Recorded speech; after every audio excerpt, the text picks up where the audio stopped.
Hello, everybody. Welcome back to the Gaming Mix podcast, your official podcast from analogstickgaming.com.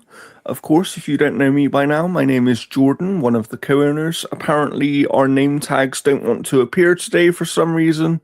I know. Oh, okay. Jeff knows why. But hey, that's what it is. We'll figure that out at some point. But today, we are here to obviously do, as you will see by the episode title, our big 2026 preview. We are just a couple of weeks into 2026 here. There's been one big release so far, which is a game that Jeff actually reviewed recently and did a spoiler cast for, as one of his pets decides to move the camera. But yeah, this is episode 78. Thank you for joining us. And before we get to the news, because we do have some news before we get into our big preview, I want to talk about some things we've been doing recently and some changes we're making to the website for those of you that check us out over there. So firstly, if you haven't seen already, myself, Jeff, Scott from the Outer Haven, Sean from the Outer Haven, and one of our friends, Randy, have all done a fantasy draft on Fantasy Critic, which is basically where you choose games and then you score points based on their Open Critic average score. We have a whole episode on it on the channel right now. In our last podcast episode, we've done the full draft in video form. And yeah, it's going to be a very interesting year, let's say that, because when we do our update in a few months' time, there's some games that each of us has picked up after the draft that we were sort of fighting over. So yeah, we'll see how that goes. And we'd love to know who you think is going to win based on what games they drafted and how it's looking so far. So please let us know that in the comments. And then the other point to add is on analogstickgaming.com, we are in the process of categorizing and tagging all of our video game reviews. And we have done so for around the last 2 months of news as well. And we will do it for all news going forward. And what this will enable you to do is, the hope is that eventually, let's say you're a fan of Souls-like games, you can click the Souls-like tag and you will see, if you're in the news section, you'll see all the news for any game that has Souls-like tagged on it. And then if you're in the reviews section, you'll see any game that is a Souls-like that has a review. But Jeff, you also have some pretty cool ideas around extra buttons and ways for people to get to different reviews, right? Yeah, just basic like platform stuff. If you're just looking for Switch stuff, or Xbox or PlayStation, PC, as well as genres. Like, so not just tagged, but like a legit button. That you'll be able to kind of click and go through that. They were also upgrading all of the yearly stuff as well too, making sure that everything is presented there as well too. So it just I'll tell you what. I'm actually going to bring up an example. I'm going to share my screen momentarily to show people and bring up an example of what this is going to look like with our yearly ones that we've done. So at the moment, when you click reviews at the top, it brings you to this page and shows you a number of our most recent reviews. But then if you keep scrolling down, we do have these yearly things here, which used to be at the top in a drop-down menu. They're no longer in a drop-down menu, but you can see archived reviews. If you keep going down, just to show you quickly, there is the calendar still there, and that will be there for a good amount of time, which breaks things down into months. But let's say you want to go to a certain year, so 2025, right? And you want to see all our reviews from 2025. You can go into it, and it will appear very nicely. Hopefully, you'll see it when it updates the screen. For some reason, it's decided not to. Give me a moment. It might have opened up in a whole new window. Yeah, let me just check. That might be what it is. Give me a second. I can bring it back up here. There we go. It has opened in a new window. So that is why. There we go. So it will look like this. And we will have sort of key art or a major image from each game with the game title. And then let's say, I don't know, let's scroll down a bit here. Let's say you want to see the review for Shinobi Art of Vengeance. You just click into it and it will take you straight to the review. You Probably another window. You can go back and it will, I don't know why it keeps doing that. My browser, every time I click something on our site, opens in another window. I think I have it set that way. Interesting. Okay. But yeah, any of these that you click will take you straight to the review for that game. We are still working on that. So right now, not all of the years are active with this design. But if you click on those lives, it will bring you the calendar for those years. Yeah, it's 2021 and up is all done. Yes. Yeah, so hopefully anything that you're actually looking for in this modern day should be done already. And like I say, we are in the process of tagging and categorizing reviews, but because we have over 600 reviews, that does actually take quite a bit of time, especially when, as me and Jeff always say, you know, we have day jobs, we have other commitments, and we also have the commitment of reviewing games, right? So we don't actually get to spend masses of amount of time of doing things on the back end of the site. I've done stuff recently. I've done quite a lot of things to improve the SEO, and I looked on Google yesterday, and in 2025, our average position on Google for basically searches of anything in video games was 8th or 9th. So we're actually showing roughly on the second page of any Google search, which is a massive improvement for us. Yeah. And yeah, I'd like to thank everybody for that as we continue into this year. But yeah, that's kind of what we've got going on. We're improving the back end of the site, so you will see things change over time. There was very recently, an issue with links on Google. So if you were trying to get to things and you had a page that told you the URL couldn't be found when you were clicking it, those issues have now been fixed. They were on Google's end. They were not on our end. So they have been completely fixed now. I have verified and checked several links to make sure they're fixed. And I've also done a couple of things to make the site run a little bit faster for people as well. So when you click things now, it should load up the next page faster than it was previously. But yeah, other than that, I don't think we have much in terms of website updates or anything like that. So before we get to the news, Jeff, should we have a word from our partners here? Yeah. So those who have been watching the podcast and visiting the website know that we have kind of a deal going with NordVPN. And right now, you can browse with better online protection by saving up to 70% on NordVPN's 2-year plans. So for the Canadian dollar, that's down from $14.69 per month to $4.29 per month. And there's also a 30-day money-back guarantee.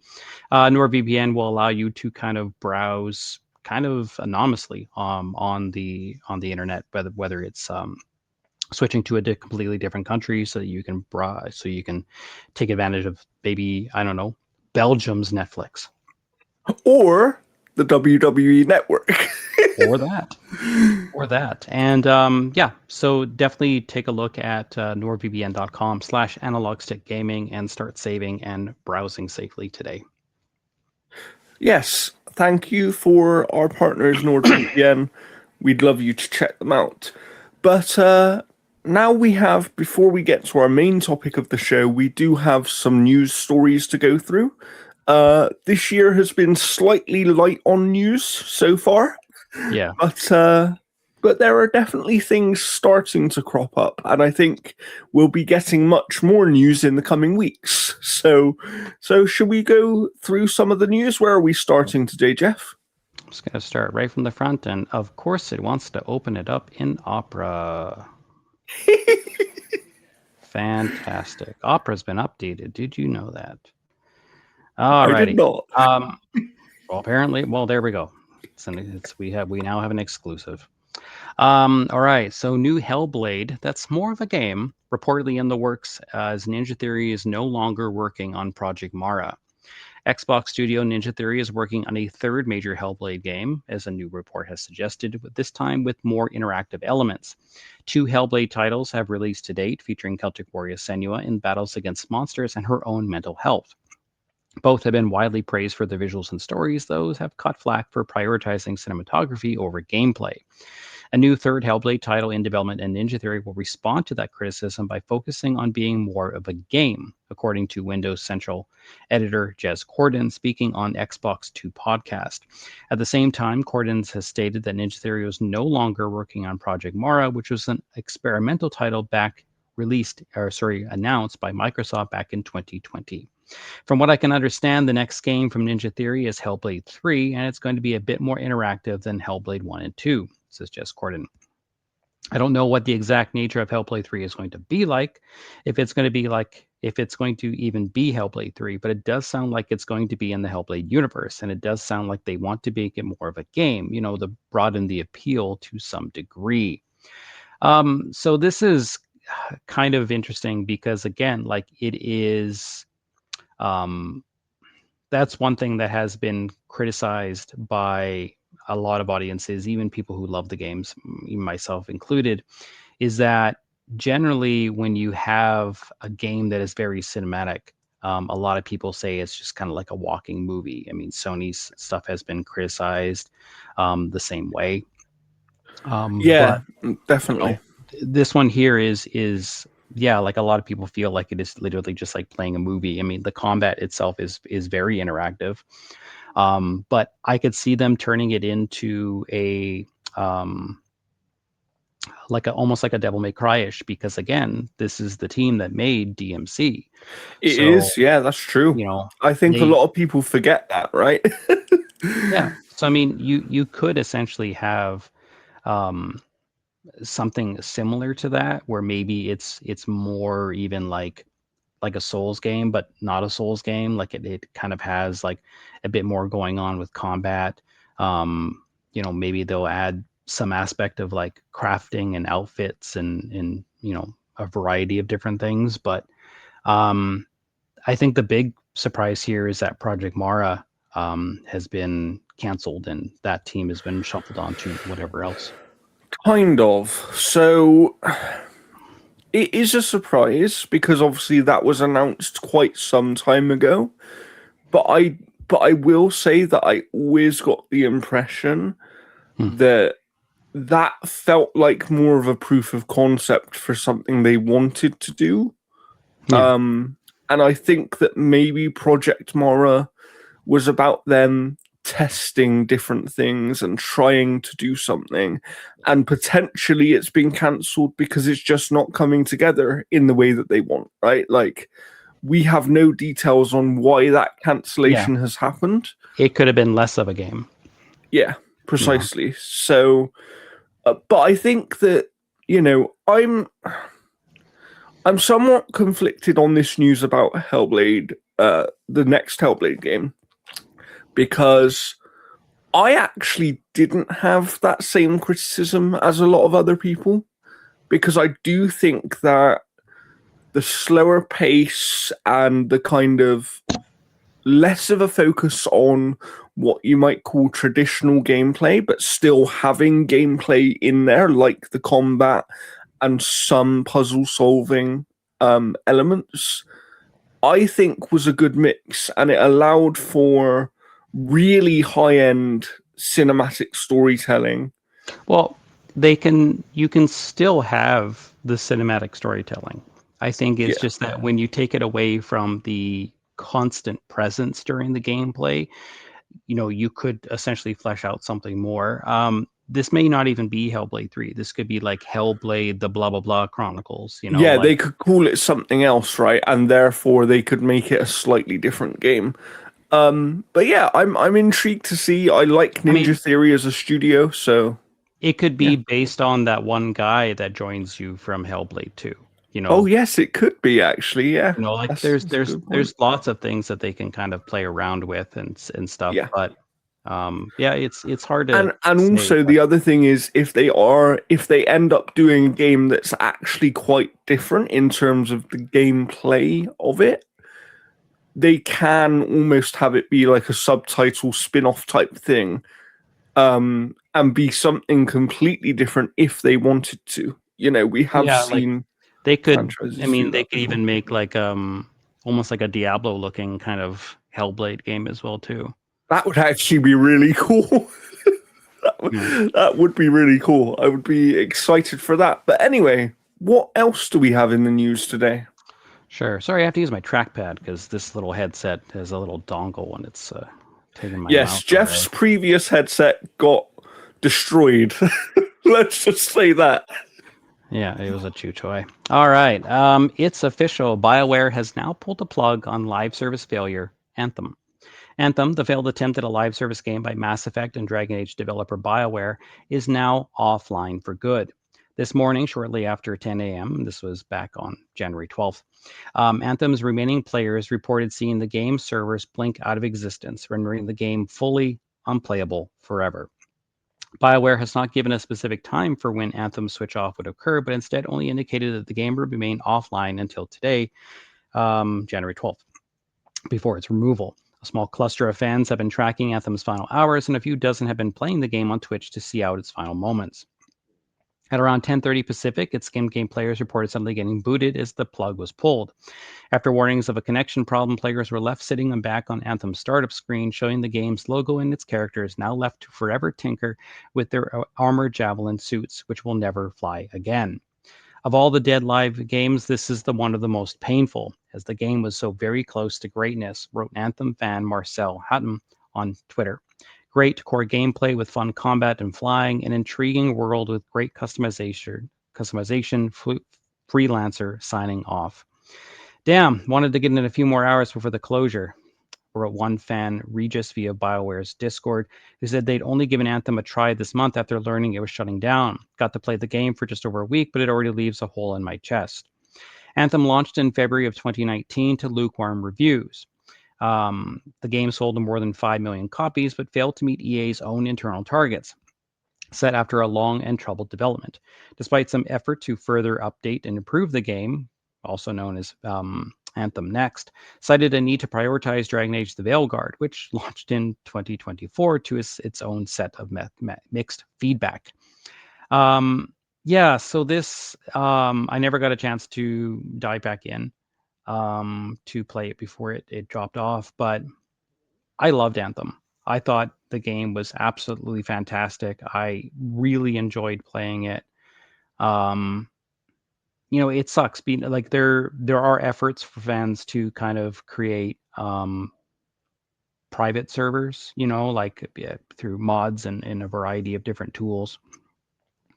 But it kind of sucks that EA didn't revive the Anthem Next. Like they could have done something. I mean, we've seen Ubisoft did the exact same thing with Rainbow Six Siege, where it failed to catch something at the beginning, and then eventually it just skyrocketed into something. Yeah, I mean, look at how successful that game has become to the point where it's still going today. So yeah, I always use that as the example of no live service games by their nature always have a second chance, and they probably have a third chance as well if the developers are willing and the publishers are willing to put in the time and effort and money that it needs to do it, right? And Anthem Next sounded like a really cool thing that they were going to do. And I think they had the right ideas of how to improve this game and bring a steady player base to it. But in typical EA fashion, especially around that time, they just sort of decided, no, sorry. And that's a real shame. Like, I'm glad that the game stayed around for this long. I'm glad that it wasn't one like, for example, Concord, where they were just like, no, sorry, bye. You know, like, Yeah, pretty much. But it's still upsetting, because I do think that in terms of live service games, as mentioned in the story here, Anthem is one of the biggest what ifs in the history of that genre. Yeah, it really sucks because like I think that they had something fantastic there. I mean, the plot twist at the end was like fantastic, and I kind of wish that that would have continued, and maybe it will in a comic or a book someday, but I think that ship is kind of sailed. Um, but yeah, so Anthem is unfortunately dead. Yes. As you can see, I've sort of got the name tags back. For some reason, they're big right now. I don't know why that is, but we look a bit more professional now. And let's carry on with the news, shall we, Jeff? Alrighty. So Claire Obscure, Expedition 33 has been nominated for almost every Game Developer's Choice Award. Claire Obscure Expedition 33 is once again sweeping award nominations, this time at the GDC Awards, which has been nominated for all but one award.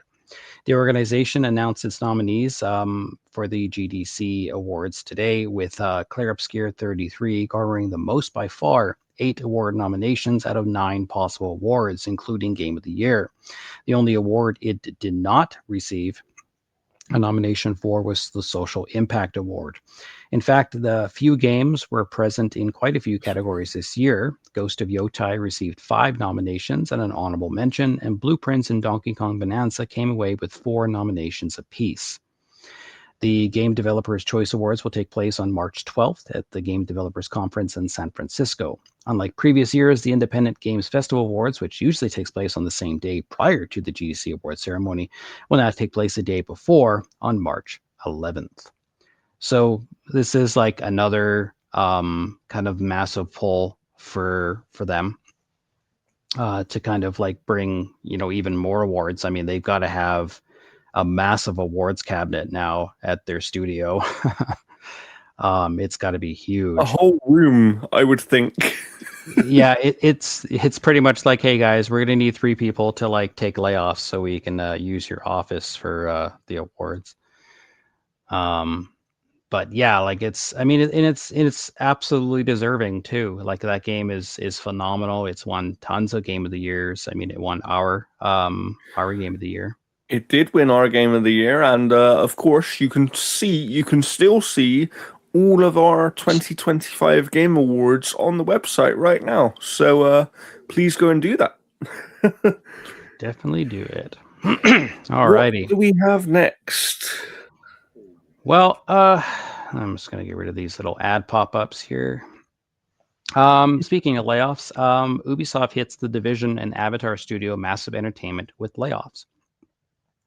Ubisoft has announced a proposed organizational restructuring at The Division and Avatar developer Massive Entertainment, which it said could result in 55 people losing their jobs.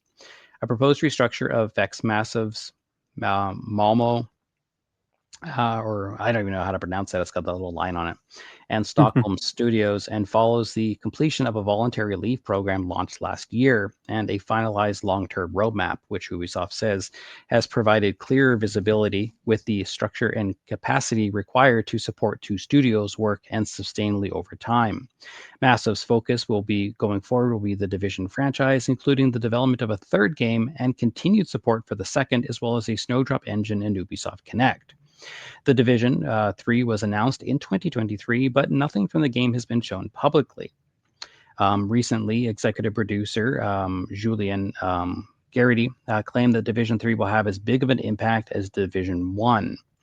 Now, it's also worth pointing out, too, I mean, obviously, it sucks that, some developers are going to lose their jobs again. Yes. But apparently at a Japan event, there was a Division Definitive Edition There was some Um, sort of leak, right? Yeah. yeah. So like, I wonder if it's like in order to kind of hype up Division 3, if they're going to be bringing back the first division, but with like all new visuals, Yeah, I do wonder. you I know? wonder about that because so this year is the 10th anniversary of Division 2, I believe. Yeah. And they are adding, I forget, I think the expansion is called Survivors, which is basically a new mode in the game. And it's being, that mode specifically is being directed by the original creative director on Division 1.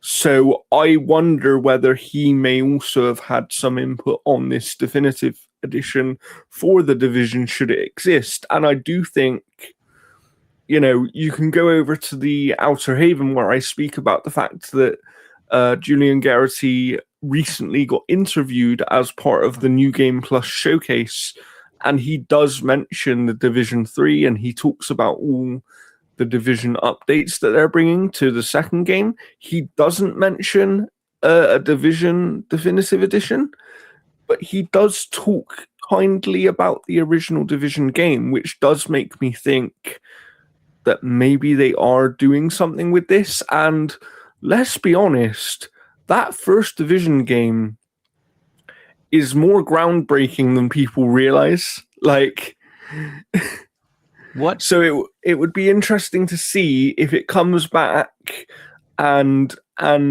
with kind of all of the lessons they've learned from the second game as well, and kind of implement system changes, make it look better than ever. Yeah. And what a way to hype up, like you said, the eventual release of Division 3, right? What if the Division Definitive Edition is just like the first one remade and the second one and all of the DLC?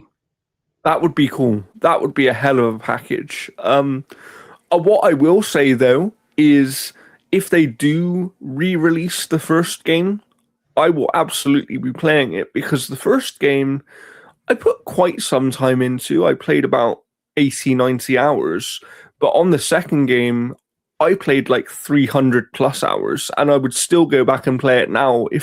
When they bring new content to it, I will go back and play it because that game is brilliant. It's where myself and Jeff actually first interacted, which is so, you know, that game holds a weird sort of special place for us because we wouldn't be here today without interacting on that video game. So I would be dead. yeah. So yeah, it's very, very interesting. I do think there probably is a definitive edition of the Division coming soon at some point in the next sort of year or two, I would imagine. But you know, we'll see. We'll see what happens. What do we have next, Jeff? Let's see here. So many ads.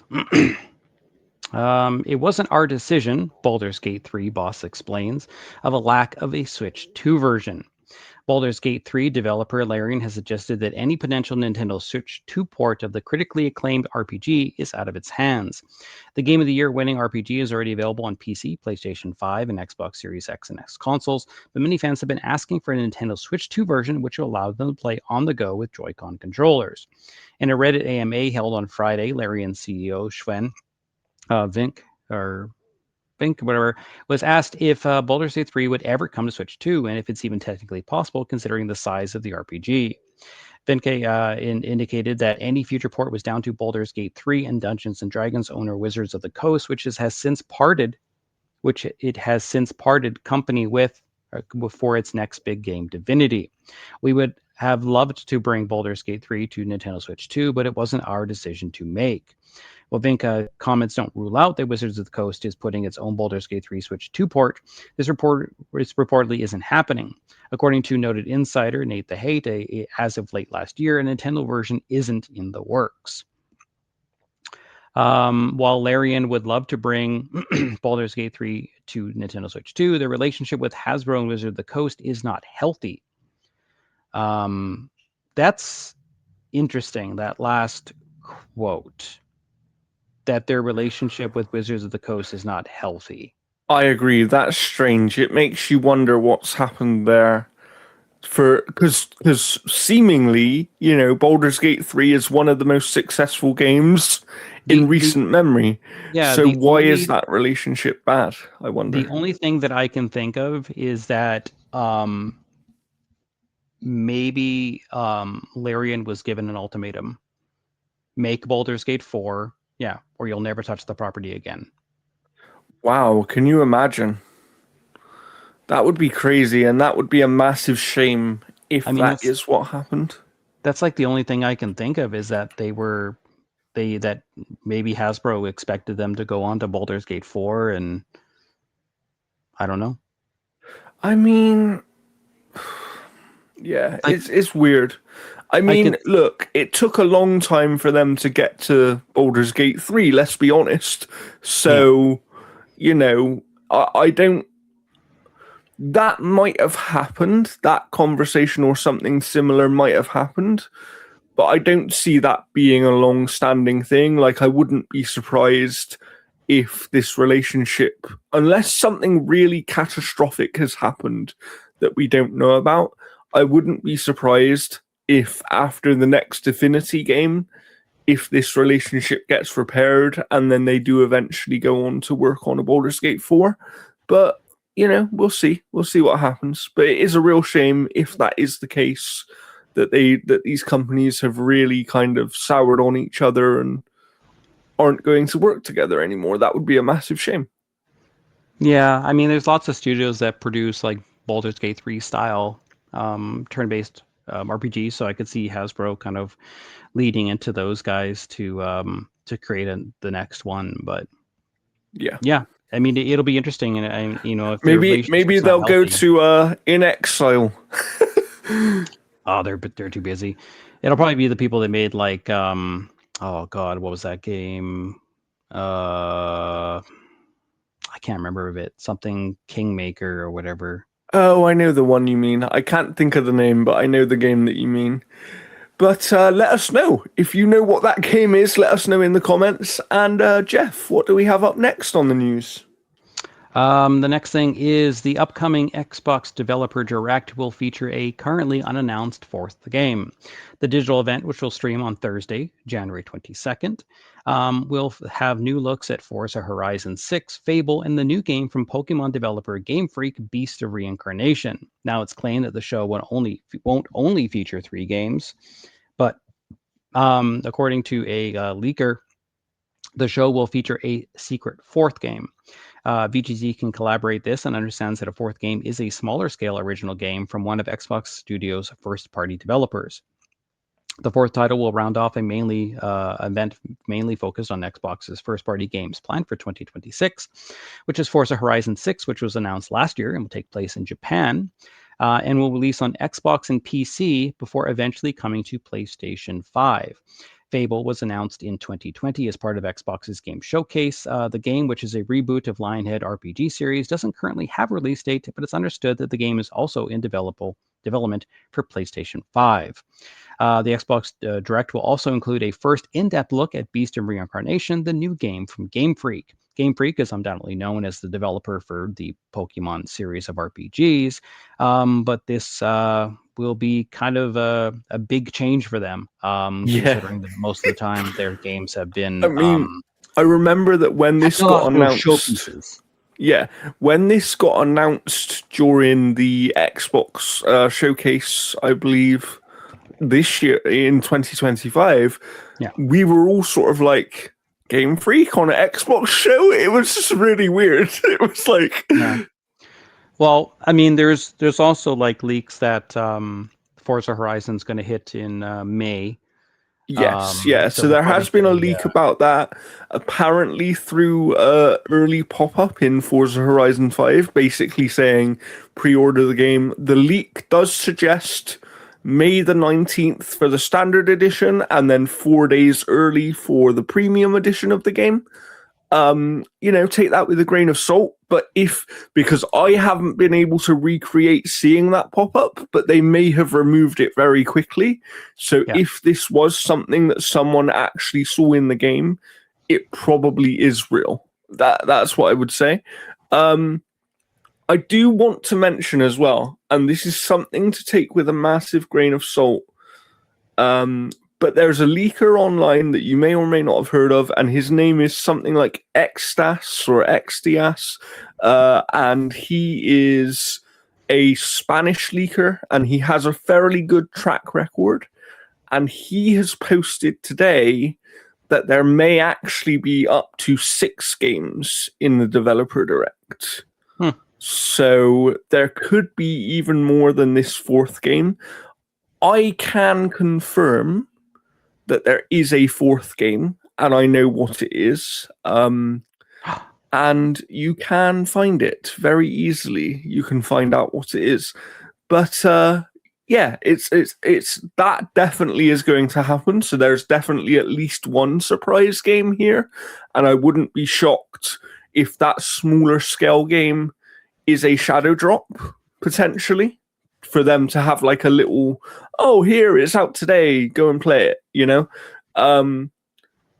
But yeah, for me, I'm very interested to see Fable. I will make the prediction, and I'll say now, I actually now own Fable on our Fantasy Critic, because the second that I saw that Fable was going to be in the Developer Direct, I kind of went, yeah, that game's out this year. Ripped.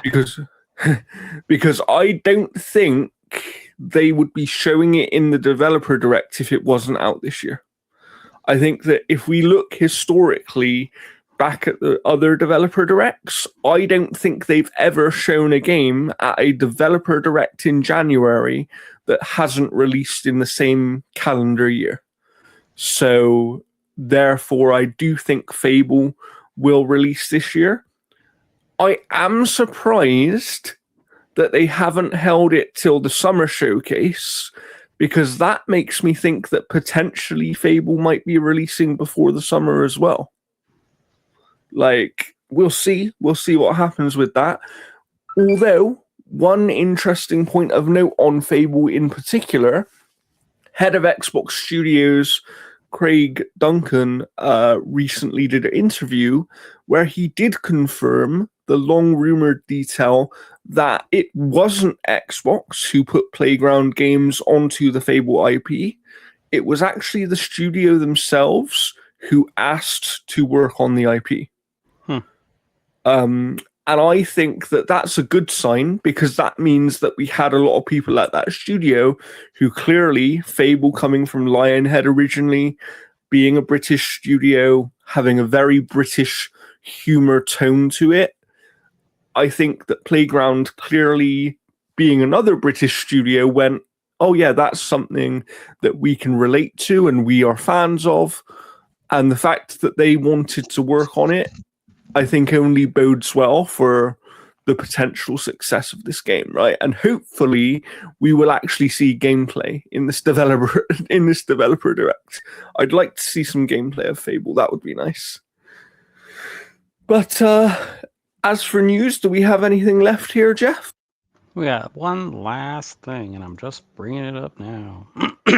Fantastic. All right. Animal Crossing New Horizons major new update is here, adding even more features than what was originally announced. The version 3.0.0 is a free update separate to the paid Nintendo Switch 2 edition, which adds numerous new features to both the Switch and the Switch 2 feature version of the game. These include a resort hotel where players decorate rooms for visiting guests, an island reset service, a slumber island where players can build and design new lands without messing up their own main island, and various collaborations with Nintendo and LEGO IP. The update patch notes, however, reveal that version 3.0.0 also contains a number of new quality of life additions beyond what was previously announced by Nintendo. These include such new features as the ability to craft up to 10 items at once, use items from the home storage as DIY materials, and order Super Mario Bros. Items without linking to a Nintendo account. The Nintendo Switch 2 version is also released today, either as a standalone game or as a $5 USD upgrade pack for players who already own the Switch edition. Features exclusive to the Nintendo Switch 2 include the improved resolution up to 4K when playing on a TV, mouse controls when decorating rooms and creating custom designs, a megaphone which lets players call residents by name, and a 12-player online sessions with camera support. Let's take a look here. So a full patch note for version 3.0 are as follows. The previous announced new content and features have been added. It's now possible to craft up to 10 items at once if you have enough materials. Items stored in your home storage can now be used as DIY materials. The DIY recipes app now includes a page where you can check hotel requests by Tom Nook. Items obtained by linking with the Animal Crossing Pocket Camp can now always be ordered from Nook Shopping. Super Mario Bros. Items can now be ordered without linking a Nintendo account. While outdoors on an island, holding down LB allows you to move while facing the same direction. While changing the island tune at Resident Services, Isabelle will now suggest recommended melodies, including the original island tune.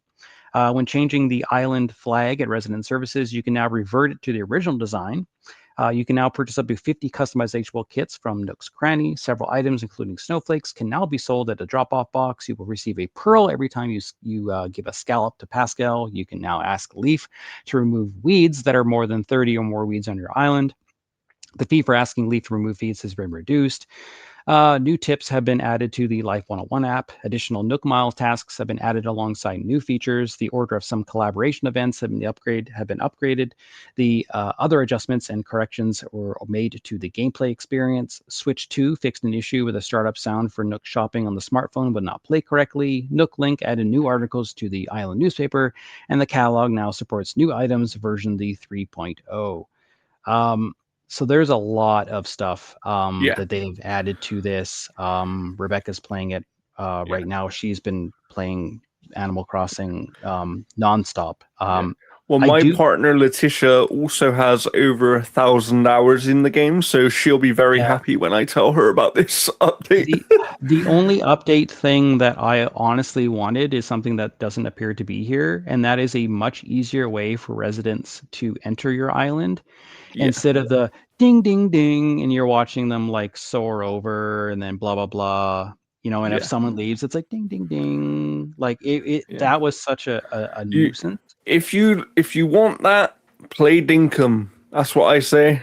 Dinkum. But that does it for the news today, of course.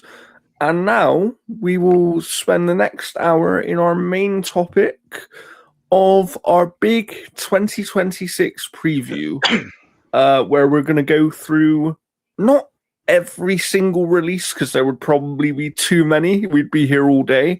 But we're going to go through the major releases coming this year and any of the games that we plan to cover. And along the way, we will stop and highlight some games specifically and talk about why we're excited for them or things like that.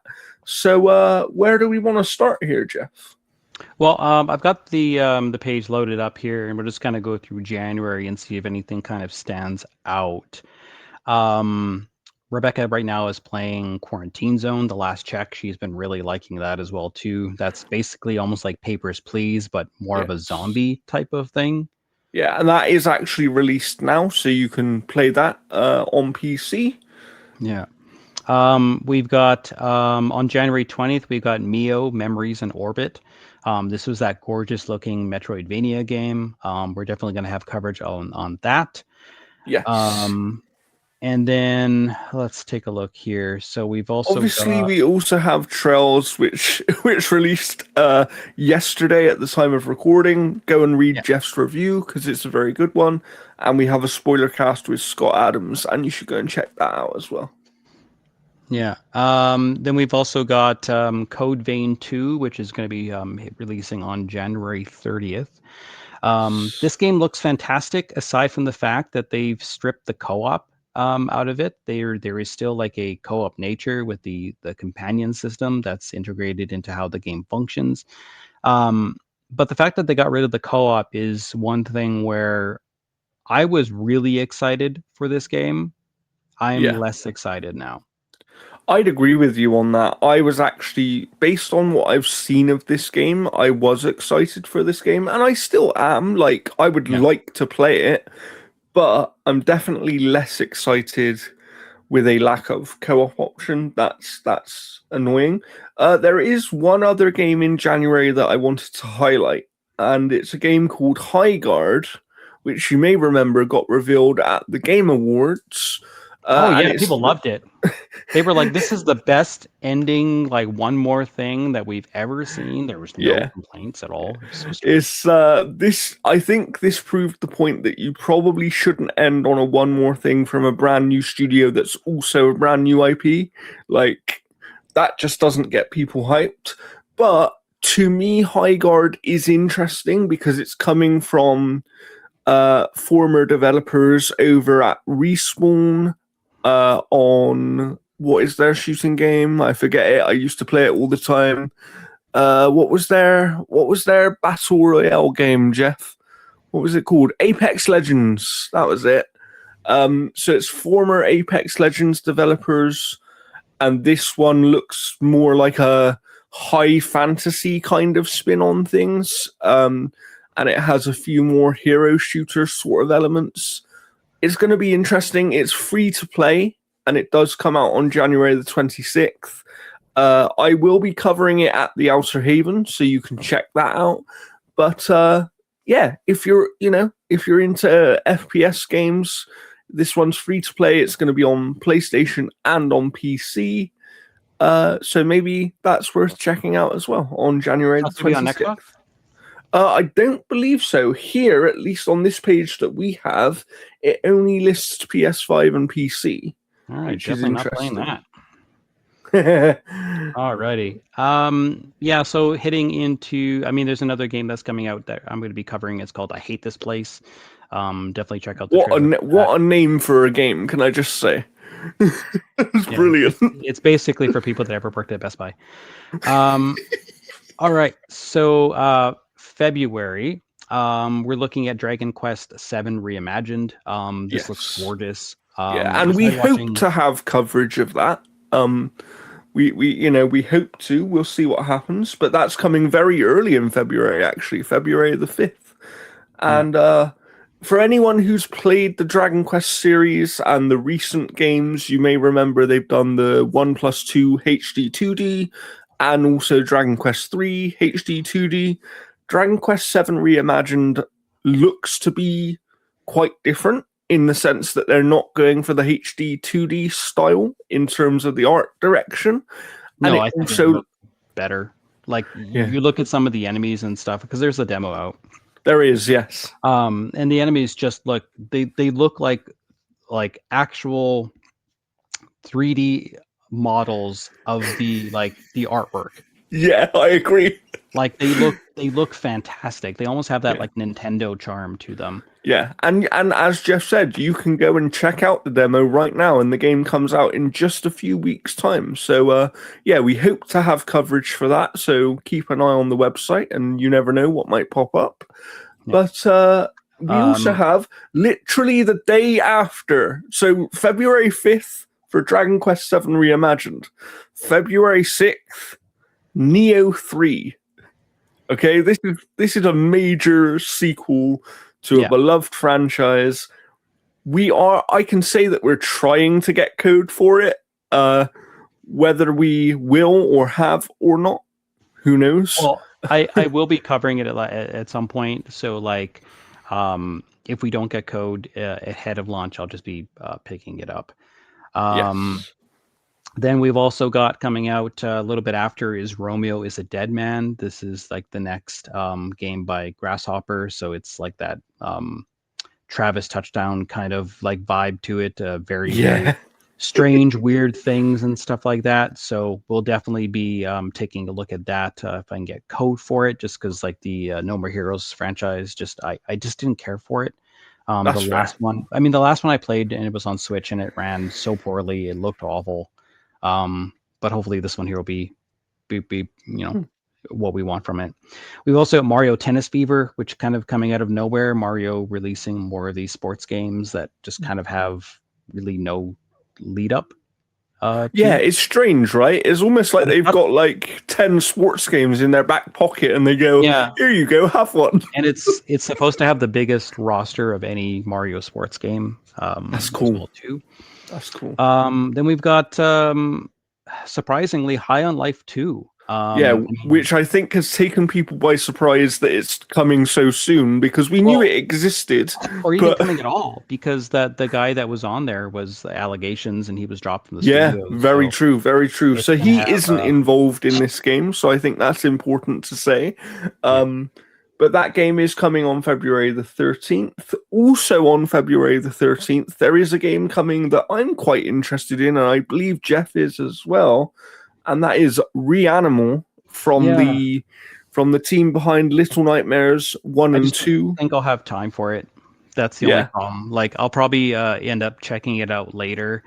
Like, I'll probably end up like mentioning saying, hey, we probably won't have coverage for this right away, but for future considerations for like Game of the Year kind of stuff, I wouldn't mind checking it out. Yeah, definitely. And that's similar for me with another one coming up in February called Styx Blades of Greed. You may have played the first. Go on. Now, the first two are available for free right now on the Epic's Game Store. Are they? Wow. Okay, I didn't know that. That's good to know. Both games are available for free right now. And to give you some sense of what these games are, it's basically you play as a little goblin orc type guy and you're playing in stealth. There is a little bit of combat involved, but it's essentially a stealth sneaking action game. And this one actually looks like quite a considerable step up for the franchise based on what I've seen. So I am trying to get code for that and plan to hopefully cover that in February.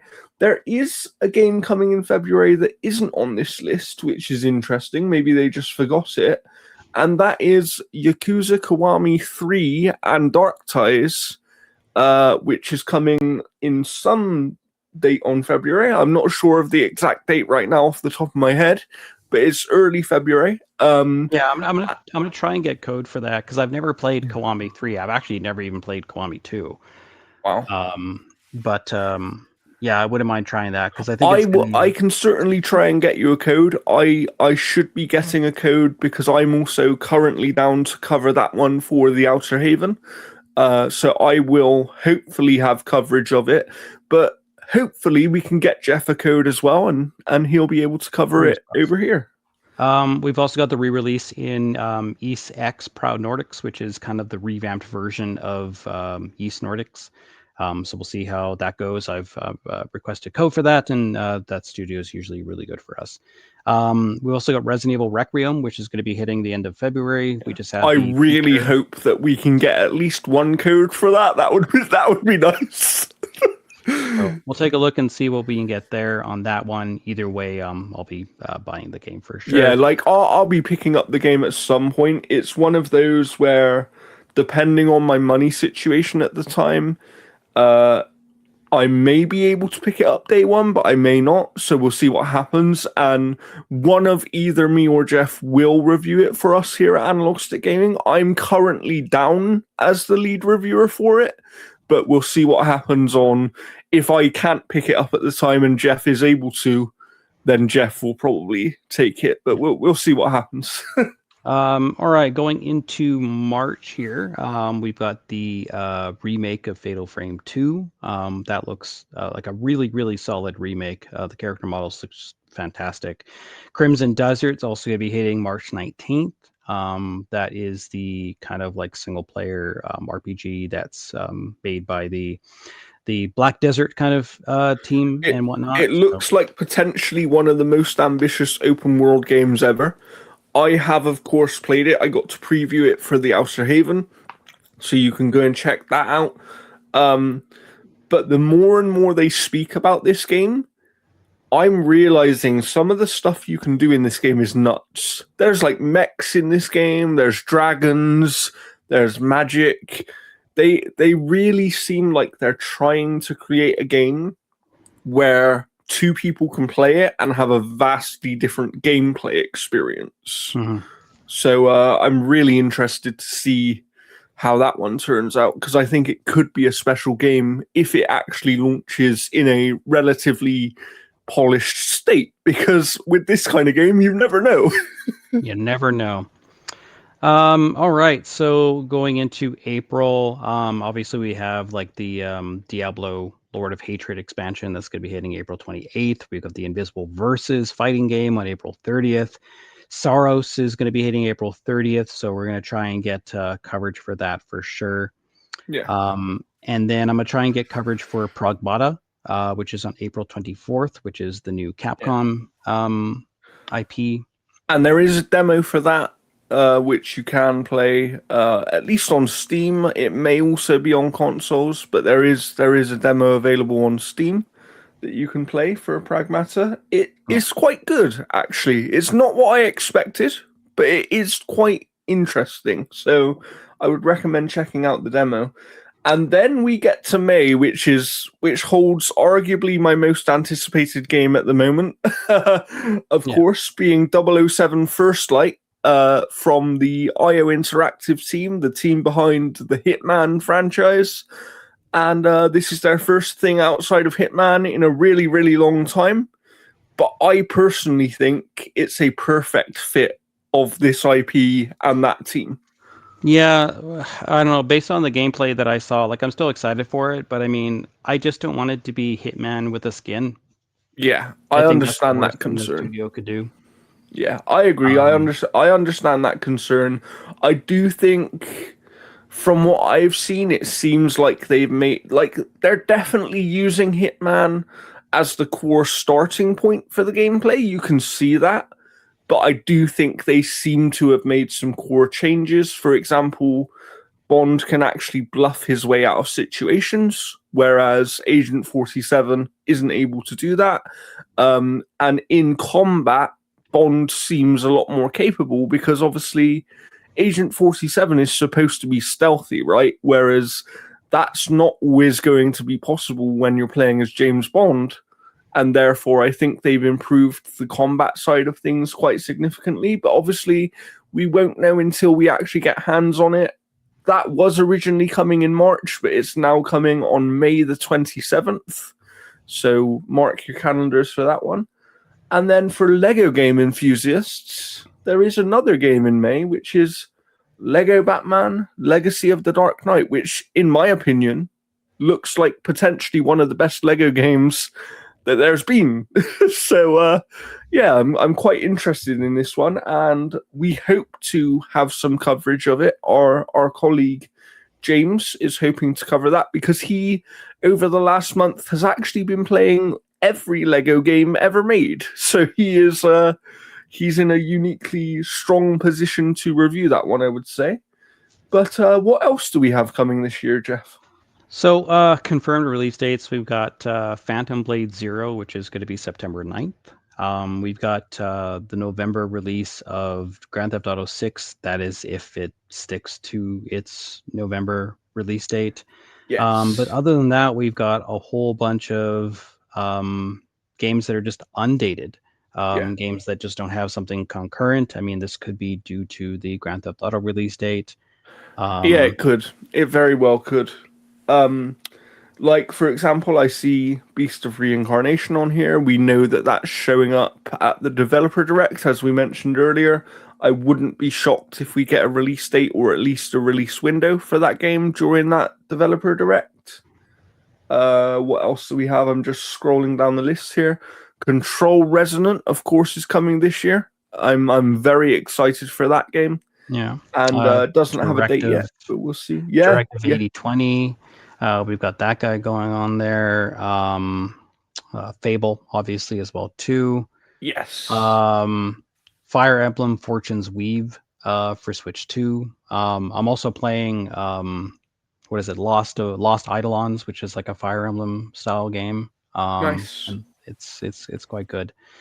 Forza Horizon 6 we just talked about. They're still making Game of Thrones games for some reason. Toxic Commando. Yeah. And Gothic 1 weirdly, remake. Toxic Commando does actually have a release date. So GameSpot, the article that we're using, is wrong on that because Toxic Commando is coming, according to Steam and according to what they've said so far, on March the 12th. Gotcha. Let's take a look here. Yeah. So yeah, Toxic Commando looks excellent. I think it's what, Saber Interactive. Yes, it is. Yeah. It's the team who made World War Z. Okay.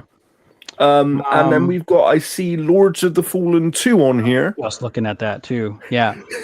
Yeah, that game I'm super excited for. The first one I had so much fun with. Yeah. It was excellent. Marvel 1943 Rise of Hydra. I really hope that releases this year. I really do, because Amy Hennig needs a win. Yeah, she and a win at this point for Amy Hennig is just releasing a video game. Release the damn game. Give it a 6. I don't care. Just Marvel Tokon, Titans, Fighting Souls. Yeah, Wolverine. Mm-hmm. I mean, that's going to be big. Morsel Shell 2, I'm looking forward to that as well. Yeah, we'll be getting code. We will get code for that. That is guaranteed. So I'm sure Jeff will have coverage of it. I'm kind of excited for Mouse PI for Hire, which is almost like a first-person Cuphead.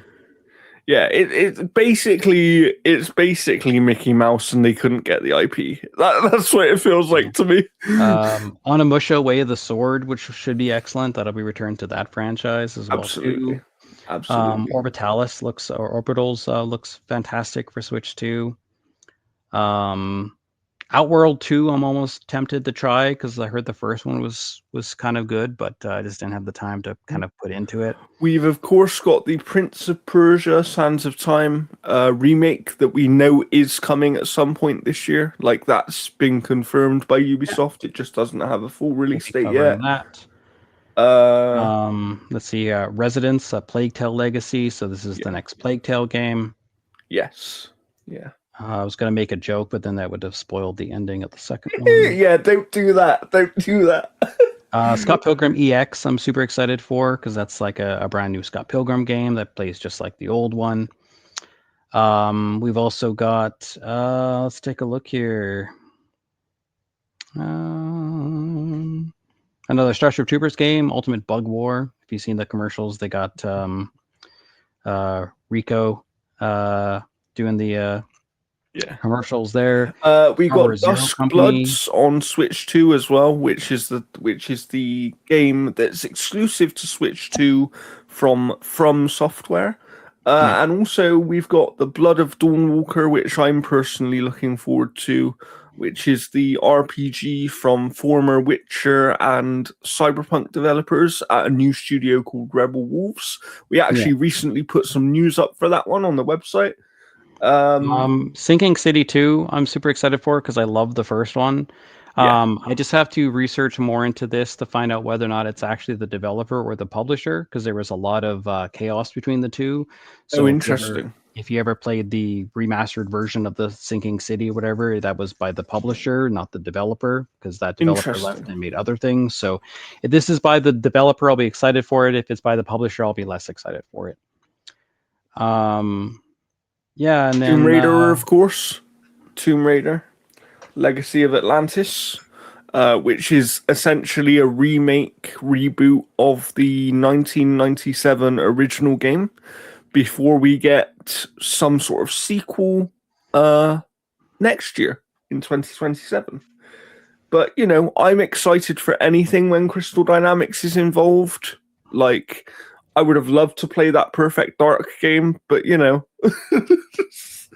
So yeah, but there's quite a lot here in 2026. Obviously, there will be all your yearly fanfare as well. Like WWE 2K26 is going to come at some point. I'm sure that they're using the old Scratch logo because there's rumors that it's going to be the Attitude Era, so it's going to be the Ruthless Aggression Era.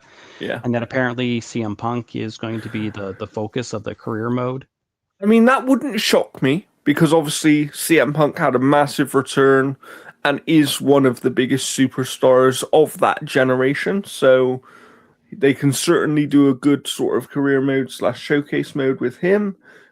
I'm sure we'll hear more about that soon because those games normally come out around March period.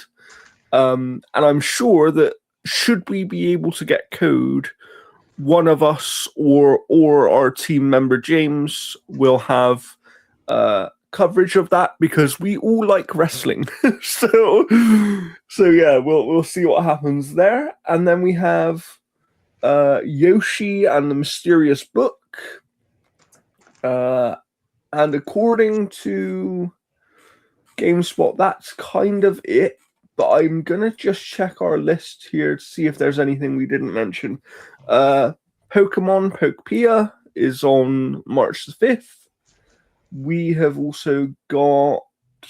Do we have anything else on here? Monster Hunter Stories 3, which Jeff is hoping to cover. Obviously, they're a little bit different from the mainline Monster Hunter games, but he has reviewed. Did you hear that thing that Monster Hunter, when you have all of the DLC on the PC version, it runs faster? That can't be real. Yeah. So apparently the thing that's been having Monster Hunter run so poorly on PC is the DLC check.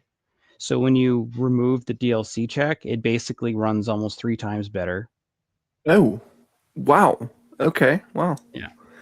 And yeah, I think at the moment for confirmed things, that's kind of it. That's kind of all we really have. Yeah, and there'll be tons more. There will be announced. There will be. I mean, I'm pretty sure that we have a Nintendo Direct coming in like February. I think that's been the report. So they'll definitely have things there. I still suspect that Valve, with their Steam machine, may have a game or two up their sleeve to release alongside the Steam machine because they announced pricing for that thing, and holy heck! Yes, I agree. Expensive. It is expensive. Although what I would say, given the rising prices of PC components recently, and you may have seen this, but for example, even a simple 32 gigabytes of RAM now costs you, because of rising prices, because of companies eating up RAM allocation because of all this AI stuff, you'll now spend like 3 times the amount of money you would have a couple of months ago just to get the same exact product. Yeah, so I think that kind of worries me for like the next Xbox price, because if it's supposed to launch this year, there's no goddamn way I'm affording it. Yeah, I agree. I mean, it was supposed to be more expensive anyway. That was the rumor. And now with these rising prices, you just wonder, like, I wouldn't be shocked if the Steam machine is the price that it is because of these rising prices. I wouldn't be surprised if, it probably would have been $100 to $200 cheaper had these rising prices in the PC landscape not been a thing right now. But it's funny though, because even with that, I actually think the Steam machine does represent still pretty decent value for money, in the sense that, oh look, it's Nyx, who you may not have seen yet, people, but Jeff's new pet, Nyx, who the first time I saw Nyx, she was tiny little thing. Not so tiny anymore. But I think that in the landscape we're in, you couldn't make a PC yourself of the same quality for the same price as the Steam machine. So in that regard, I think it still does represent decent value for money. But it's certainly more expensive than I think people were anticipating. And it's probably more expensive than Valve wanted it to be. But like I say, I would be shocked if they don't have at least 1 or 2 games up their sleeve to launch alongside this thing. Because, and this is pie in the sky, but let's imagine that they launched this thing with Half-Life 3. Like, That would be massive. Well, I mean, it won't. I don't think it'll drive sales for the hardware because you're just going to be able to get that for PC. I agree. But I think unless that they like give it like a heads up or like a lead up or whatever like that, where it can be purchased or it's bundled in with the device, and then a month later it's on PC.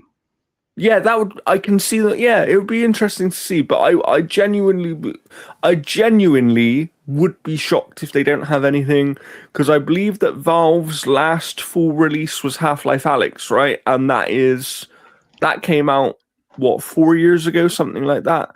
So, I know that Valve don't need to make games, but they've also shown that they still have really high quality developers that know how to make very, very good games. And I would just be shocked, especially with the kind of conversation around Half-Life 3 over the last sort of 12 to 18 months.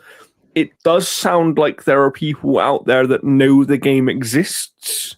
Whether that game actually comes out this year with the Steam machine or not is another thing. But I do think that if they can, like you said, if they can bundle it in with the Steam machine or something like that, I think it would be a huge selling point for them. So we'll see what happens with that. Some games that we didn't mention because they weren't on the list but are coming this year or are expected to come this year are Gears of War E-Day, and obviously the remake of Halo Combat Evolved, which is just for the single player campaign, which is Halo Campaign Evolved, which is, cool, fair enough.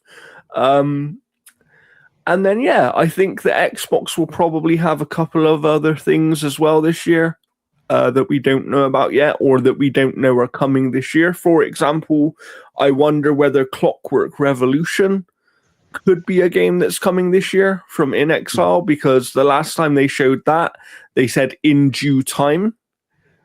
But in due time could mean anything. Like, that could mean that game is ready and they're just holding it for the right space on the calendar, because we do know that now that Xbox has so many games to manage, one of the things that they have spoken about publicly is that they are holding back games in order to kind of space out the calendar a little bit in terms of releases, because they don't want to cannibalize their own releases.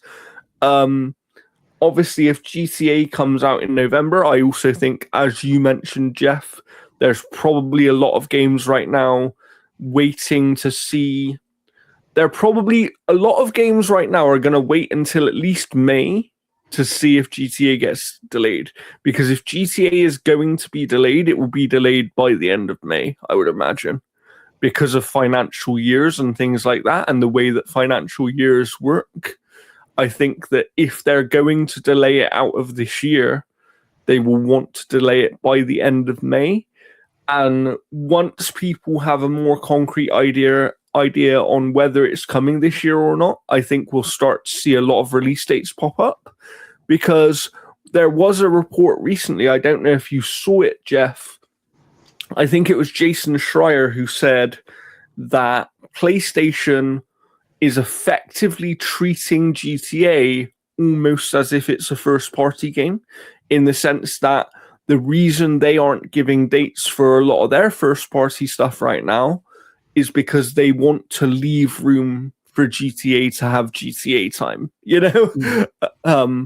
So we'll see what happens with that. But I would love to know what that Wolverine date is, because I am actually looking forward to that game. I personally, I don't know about you, Jeff, but I've always been more of a Wolverine fan than a Spider-Man fan. So that game, he's easier to kind of identify with, because he's Albertan, I'm Albertan. Very true. Very true. Maybe Jeff is the real Wolverine. The hair going and the scuff too. So, but there's lots of games this year. Are there any that we haven't spoken about that you want to kind of highlight and dig a little deeper into, Jeff? I mean, obviously, we're also going to have Trails in the Sky second chapter. That's going to be dropping this year, so I'm super excited for that because it's another Trails game that I've not played. So, um, yeah, and then kind of like whatever Nintendo has planned for like its first Yeah. party stuff because that's kind of up in the air right now.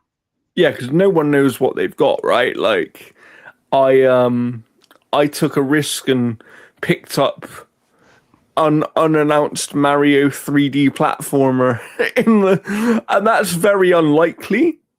But in typical Nintendo fashion, the problem is no one knows what they have because we do know, and this has been confirmed by Nintendo, that sometimes they finish games like 2 years ahead of actually releasing them. Yeah, So Pikmin 4 was like that as well. Same with like Fire Emblem. It had been done for like a year, Engage or whatever. yeah, Um, so yeah, no, it'll be interesting to kind of see what because like there's a lot of studios that just don't have stuff. Like Insomniac could still release like yeah. another game as well too. And you know, is Naughty Dog's game coming this year? Are we going to hear something from Sony Santa Monica, the God of War Yeah. studio? Because we know that Cory Barlog is working on another game that isn't the God of War games. He's working on apparently a new IP. Um, so yeah, there's lots to still find out and see what happens. But you know, we'll be here to update you on all the news and give you reviews over on analogstickgaming.com. So make sure you stick with us for all of that. For now, I think that we should try and talk about what we've been playing, although that is somewhat difficult because, full disclosure, right now, me and Jeff are both playing things that we cannot speak about yet. Um, so you know, we'll see. We'll see when we can speak about those, and you'll hear about those very soon in the coming weeks, I would imagine. So make sure you subscribe here to the channel for that. But Jeff, is there anything that you have been playing that you can speak about? Yeah, I've been playing I Am Future, which is kind of like a isometric survival game where you're on a rooftop and you're interacting with a lot of like robots and all that kind of stuff. Um, that's been kind of fun. The aesthetic has been pretty charming as well too. It follows like the same kind of things where you're finding stuff, you're breaking stuff down, you're creating things, you're setting your drone on expeditions to collect other items. I like when you're like breaking down a microwave, you have to spin it around and take all the screws out and then take all the pieces out bit by bit. Visually, it looks pretty interesting. You can play as either male or female. There's appliances and things that talk to you and that you can engage with and stuff that were once humans, whatever, but then their digital consciousness was added into those devices. And you kind of expand the roof by building bridges to other locations to then go to other rooftops. It's actually a pretty neat little game. I will say the optimization on it is not terribly great. Like I'm playing on Xbox Series X and it runs pretty poorly sometimes. Like the frame rate kind of is a little jarring. It's also available on pretty much everything, but it's not bad. It's not bad. It's pretty good from what I've played of it so far. Like I'm a few hours in, so I'm now mining cryptocurrency because then that's how you buy stuff. That's like, let's be very clear, he's doing it in the game. Like, in the game. Yeah, so like that's actually pretty decent. I've been playing a little bit of that Lost Eidolons, which is like Fire Emblem meets Hades. So it's like Mhm. Fire Emblem, but there's roguelike elements of how you find your path to certain things. Yes. That's been super fun. I just ended up getting code for it and have been playing. I don't know if it's pronounced Fina Fantasy or Filna Fantasy, but I'm playing that on the Steam Deck right now. Yeah. And it's kind of a real time combat game where you're fighting just on the field. There's no like, and then you're into a battle and all that kind of stuff. Interesting. Okay. But it's actually pretty neat. Been playing that on the Steam Deck just a little bit. There's 4 characters that you can choose from. So they each have completely different play styles. So like you are kind of set to that class as you're going through, and it's roughly like about a 15-hour game from what I've seen there. The new season for Marvel Rivals starts today, so I'll be jumping on and playing that probably right after we finish recording, because they've just added Deadpool. And Deadpool's neat because there's a Deadpool in every single class type. You can only pick one Deadpool though. But it's neat. Like there's either a healing, there's a strategist one, or a healing one, or a duelist, whatever. So like that's kind of interesting as well too. So the new season starts today. Trying to think what else I've been playing. I started a little bit of Ghost of Yotai, but not enough to really kind of talk about it. So and I still don't have my collector's edition. That is so stupid. Honestly, get your lawyers out. Yeah, I know. But no, that's I think kind of all that I've really been playing. Okay. I bought a bunch of stuff on sale, so I'll be catching up on a few things because I got Lost Soul Aside on PlayStation 5, so I'll be playing that. I picked up Vampire Bloodlines 2, so I'll be playing that. Nice. But yeah, most of my time has been spent with another game. Redacted. Yeah. I've played a few things that I can speak about. But then, like I say, recently I got access to something that I'm playing for review that I can't speak about yet. But I have been playing a game on Steam called Hellish Quart, okay? And it's an early access game, but it's basically... I'll show you, because it's hard to explain. I'll show you what it looks like. Right, let's see if I can... Here we go. I want to do my Steam window. Here we go. Right. So it's basically like a fighting game, but with swords. Okay. So I'm going to play the trailer. Well, that's generally how you use swords, though.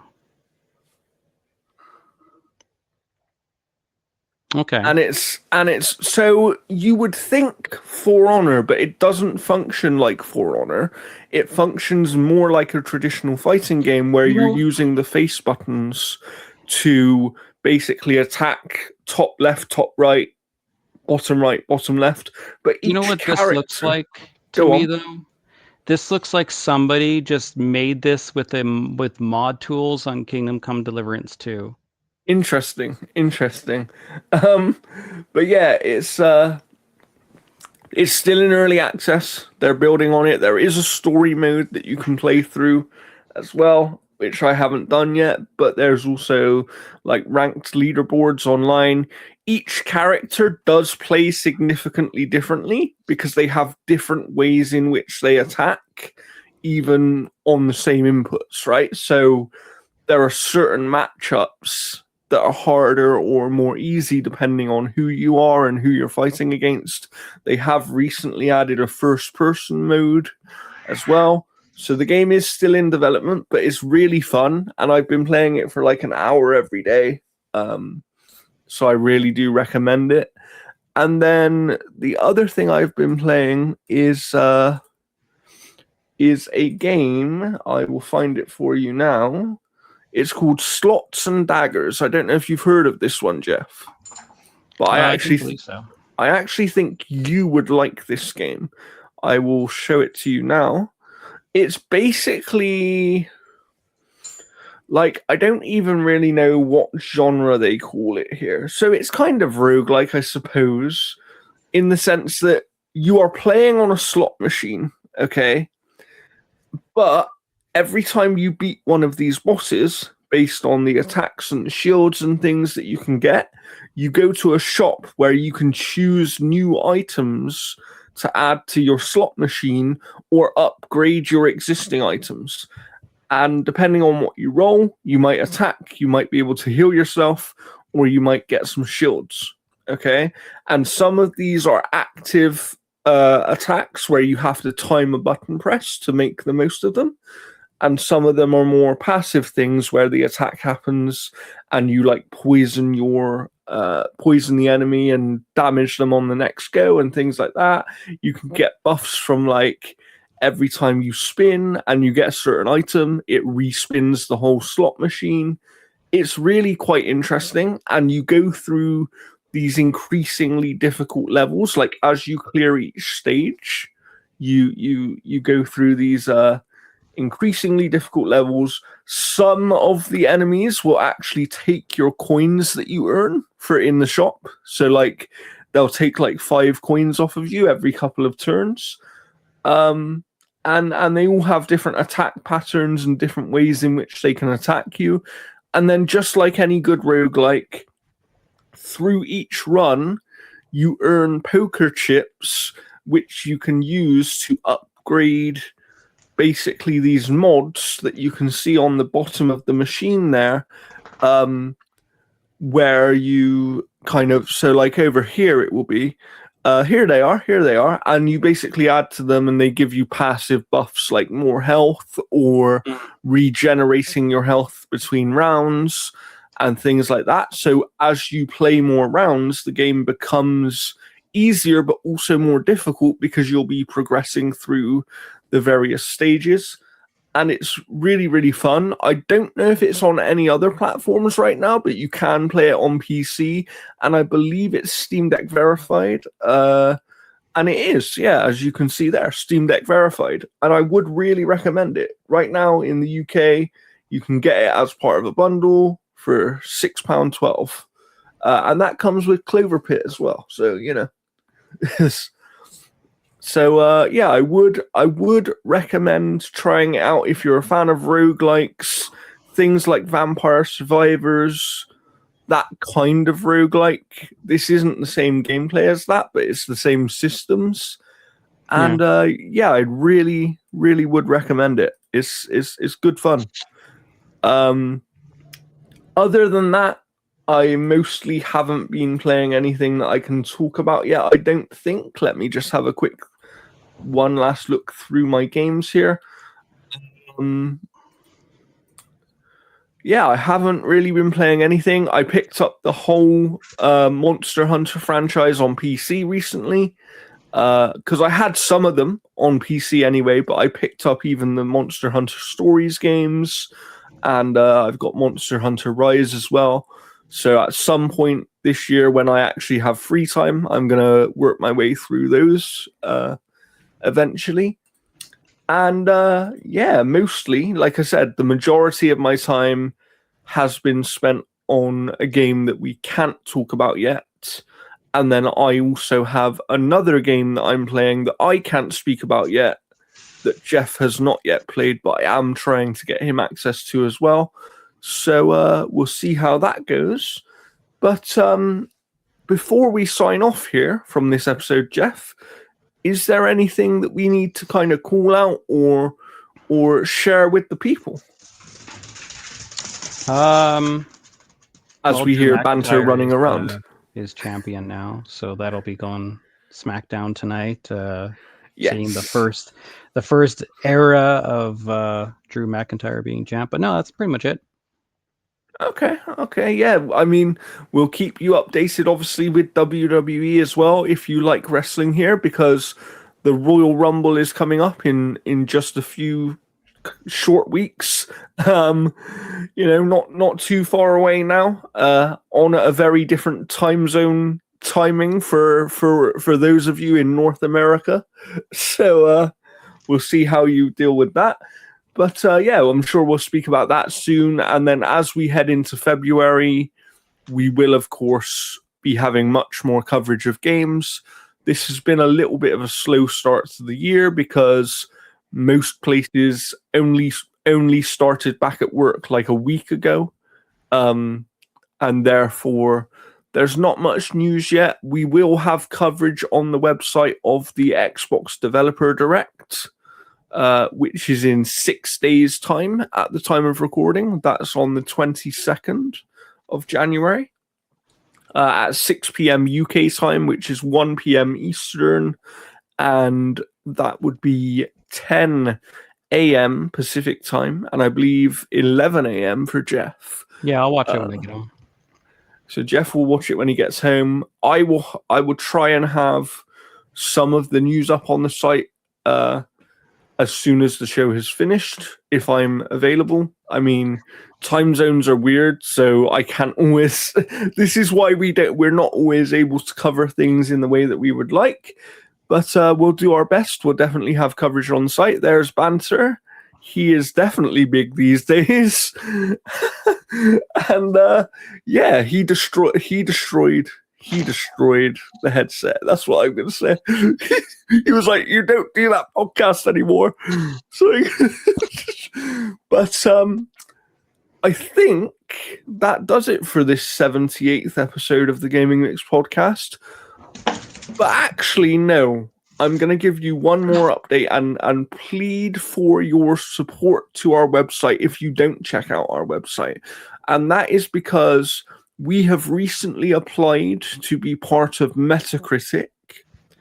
And that is, we're in the process of being reviewed for that. And we're also going to be reviewed for top critic status over on OpenCritic, where you can already find us, of course. And we'd love to get that as well. Those would both represent major steps for us.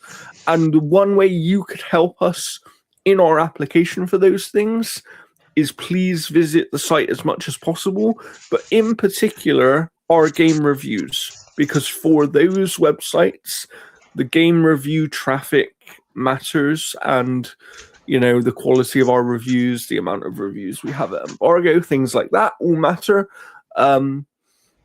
You can surmise that the fact that I'm playing 2 games that I can't speak about right now, and Jeff's playing at least 1 game he can't speak about right now, there are games coming up that we will have coverage for when their embargoes drop.